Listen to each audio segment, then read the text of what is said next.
आज 11 दिसंबर 2025 है और इस समय ईपीएस 95 पेंशनरों की लड़ाई एक बेहद संवेदनशील और निर्णायक मोड़ पर खड़ी है।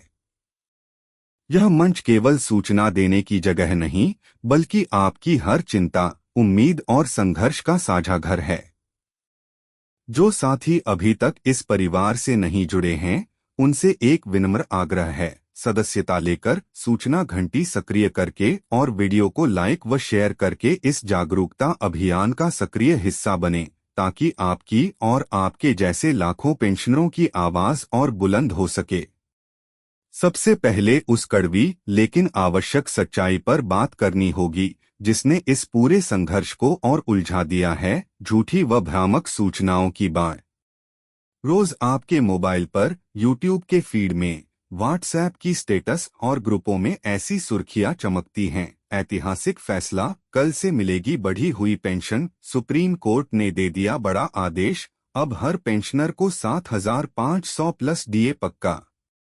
इन शीर्षकों को देखकर स्वाभाविक है कि दिल एक बार धड़क उठता है, आंखों में उम्मीद की चमक आ जाती है। लेकिन जब महीने के अंत में बैंक पासबुक अपडेट होती है, तो वही पुरानी मामूली पेंशन की रकम दिखती है। यही वह क्षण है जब सच और छल के बीच की दूरी का एहसास होता है। कई चैनल, कई प्लेटफॉर्म केवल दर्शक बढ़ाने और विज्ञापनों की कमाई के लिए आपकी भावनाओं से खेल रहे हैं। वे जानते हैं कि आप कौन सी बात सुनना चाहते हैं, इसलिए वही बात बार बार रंग रोगन करके आपके सामने रख दी जाती है, चाहे उसकी कोई आधिकारिक पुष्टि हो या न हो, चाहे सरकार या अदालत से कोई लिखित आदेश आया हो या नहीं। अब तो आवाज और चेहरा तक कंप्यूटर जनित तकनीक से बना दिए जाते हैं, ताकि आपको लगे कि कोई असली व्यक्ति आपके लिए बड़ी खुशखबरी लेकर आया है। आपकी पीड़ा, आपका इंतजार और आपका संघर्ष उनके लिए केवल कंटेंट बनकर रह गया है। यह केवल गलत सूचना नहीं, आपकी भावनाओं का अपमान है। हमारे राष्ट्रीय नेतृत्व, खास तौर पर कमांडर अशोक रावत जी, बार बार हर सभा, हर मंच और हर संदेश के माध्यम से यही समझाने की कोशिश करते रहे हैं कि वास्तविक जीत किसी थंबनेल या चटकीले शीर्षक से नहीं, बल्कि धरातल पर चल रहे आंदोलन, जंतर मंतर जैसे मैदानों पर उठती आवाज और सरकार व विभाग से सीधे संवाद से मिलेगी। सवाल यह है, क्या हम सचमुच उनकी इस बात को गंभीरता से ले रहे हैं? क्या हमने उन चैनलों को देखना, लाइक करना और शेयर करना बंद किया है जो केवल झूठी ब्रेकिंग दिखाकर हमारा समय और विश्वास दोनों बर्बाद कर रहे हैं? यदि नहीं, तो यह हमारे अपने संघर्ष के साथ नाइंसाफी है। इसलिए आप सभी साथियों से आग्रह है, जिन प्लेटफॉर्म पर केवल छलावा परोसा जा रहा है, उन्हें अलविदा कहिए और जो मंच तथ्य, दस्तावेज और जमीनी गतिविधियों के आधार पर बातें रखते हैं, उनकी सदस्यता लीजिए, समर्थन कीजिए और ऐसे वीडियो आगे बढ़ाइए ताकि सच्ची सूचना की आवाज मजबूत हो सके। अब बात करते हैं उस हकीकत की जो कड़वी जरूर है, लेकिन सच्ची और प्रेरणादायक है।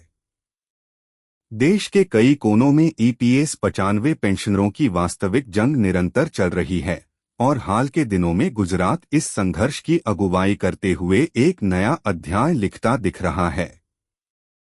गुजरात की धरती, जो उद्यमिता और जागरूक नागरिकता के लिए जानी जाती है, अब ईपीएस 95 पेंशनरों के अधिकारों की इस लड़ाई में भी अग्रिम पंक्ति में खड़ी दिखाई दे रही है।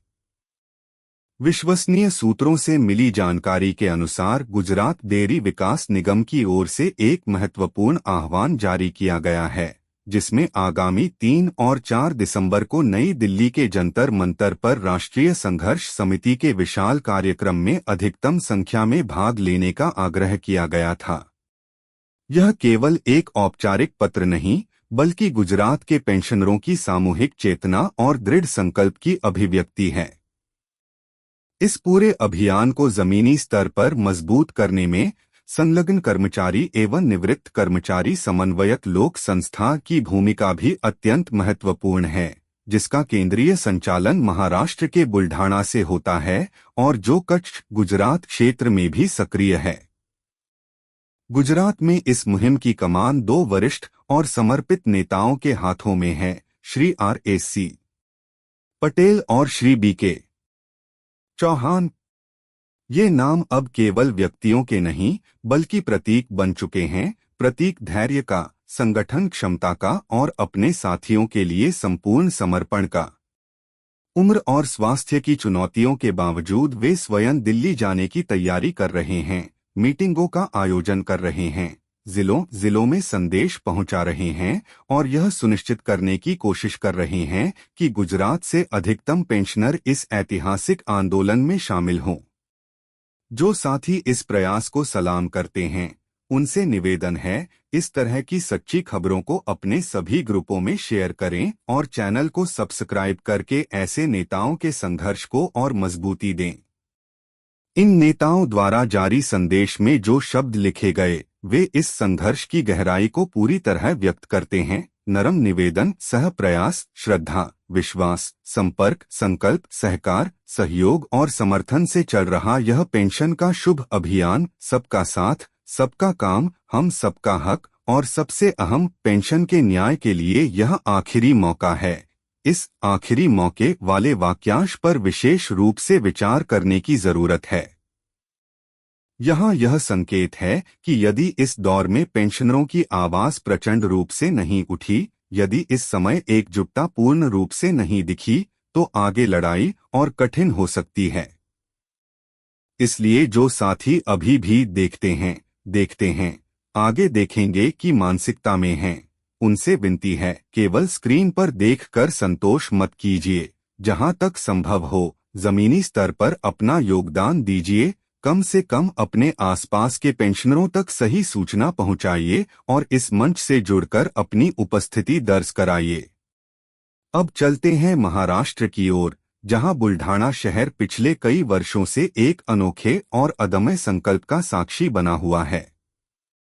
यहां NSSC मुख्यालय के सामने जिला कलेक्टर कार्यालय के निकट EPS 95 पेंशनरों का श्रृंखलाबद्ध अनशन लगातार चल रहा है। हाल ही में 14 नवंबर को इस अनशन ने अपने 6ठे वर्ष की पूर्णता के साथ 7वें वर्ष में प्रवेश किया और यह दिन इस संघर्ष के इतिहास में एक मील का पत्थर बन गया। लगभग 2500 से अधिक दिन तक बिना रुके चलने वाला यह अनशन आज भी जारी है। सोचिए, 1-2 दिन, 1-2 सप्ताह नहीं बल्कि साल दर साल मौसम बदलते गए, सरकारें बदलीं, नीतियां बदलीं, त्योहार आए गए, लेकिन पेंशनरों की यह लौ बुझने नहीं दी गई। क्या कभी आपने उन झूठे ऐतिहासिक फैसले वाले वीडियो में इस वास्तविक अनशन का जिक्र देखा है? शायद ही नहीं, क्योंकि यहाँ से किसी को सनसनीखेज शीर्षक या तेज कमाई नहीं मिलती। यहाँ केवल धैर्य, तपस्या और सच्चाई है। इस अनशन के एक महत्वपूर्ण दिन पर राष्ट्रीय संघर्ष समिति लातूर के प्रमुख नेता श्री इजाजुर रहमान विशेष रूप से छत्तीसगढ़ से बुल्ढाणा पहुंचे और दिन भर के अनशन की बागडोर संभाली। उनके साथ श्री PW सगाले और श्री RV सड़गे जैसे साथियों ने भी सक्रिय भागीदारी निभाई। एक राज्य के नेता का दूसरे राज्य के पेंशनरों के साथ बैठकर अनशन करना इस बात का प्रतीक है कि यह लड़ाई अब किसी एक प्रदेश, एक विभाग या एक संगठन की नहीं रह गई, बल्कि पूरे देश के लाखों पेंशनरों की साझा लड़ाई बन चुकी है। जो साथी इस निरंतर तपस्या के बारे में आज पहली बार सुन रहे हैं, उनसे निवेदन है, इस जानकारी को अन्य पेंशनरों तक जरूर पहुंचाएं, वीडियो को शेयर करें और सदस्यता लेकर जुड़े रहें, ताकि आपको आगे भी ऐसे जमीनी संघर्षों की सच्ची तस्वीर मिलती रहे।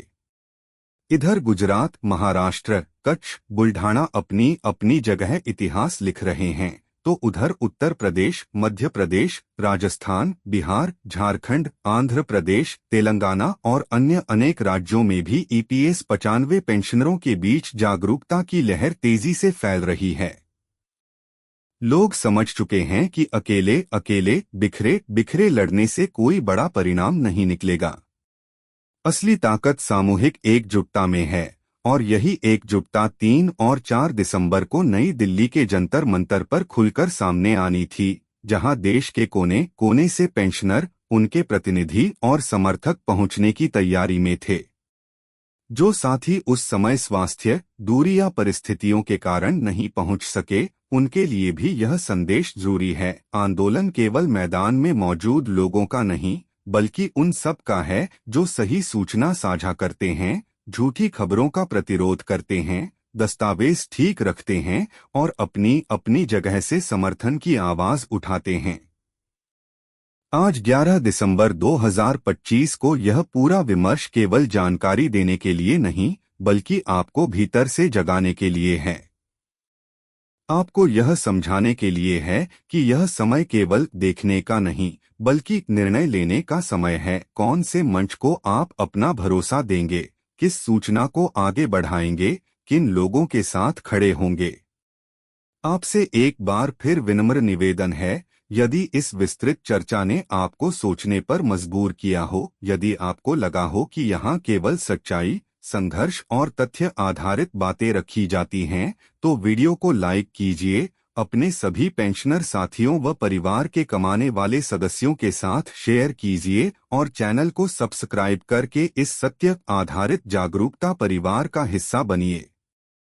अंत में यही कहकर विराम लेता हूं कि आपका संघर्ष व्यर्थ नहीं जाएगा, बशर्ते आप स्वयं भी सतर्क, संगठित और सजग बने रहें।